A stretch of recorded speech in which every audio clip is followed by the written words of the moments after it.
Do you feel that it's still possible for Balkan EU integration under the existing narrative? Yes, it is possible. It is advisable. I do think that the current European Union narrative is what the European narrative has to maintain for itself. So the Balkans have to adapt to it.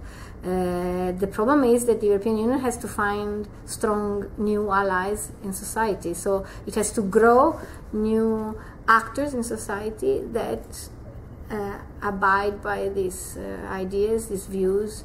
We don't have to drop that to integrate the Balkans. The Balkans have to will be better places, better countries for their citizens when they will move ahead into the European Union direction. Can the EU afford to let the Balkans shift towards Russia, Turkey, and China? I think it can afford it. The Balkans should know it. Playing the geopolitical card is not useful for them.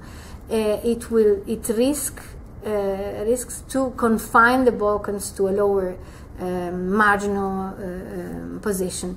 Of course, there is a risk for the European Union. You don't want to have any one of these external power influencing political processes in the region, but they already do it with member states.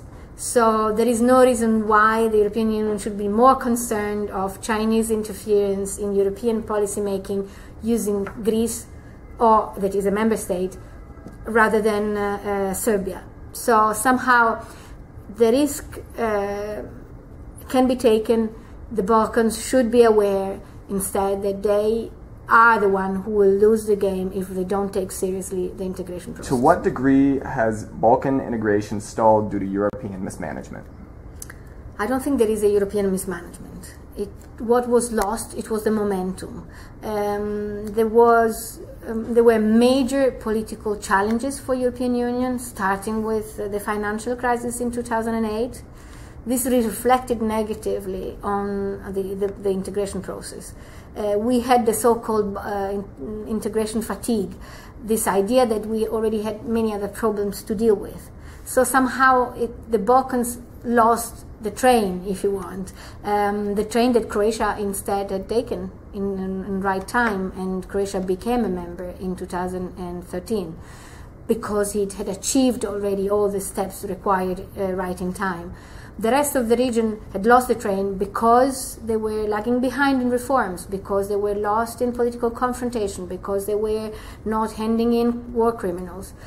The European Union at the point was overwhelmed by its own problem. At that point, yes, indeed, new actors came in, and this created a new political climate, a new challenge, the battle, the fight for hegemony in the region.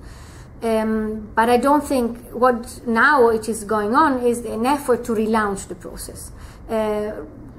Psychologically or emotionally, politically, rather than in terms of management.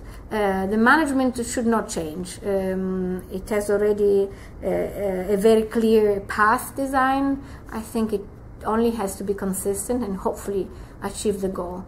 Certainly, in order to achieve the goal, the European Union needs to find stronger allies at local level, create more alliances with actors in civil society in particular that can sustain the effort of the European Union and transform these countries, do the judicial reforms, the anti-corruption norms, the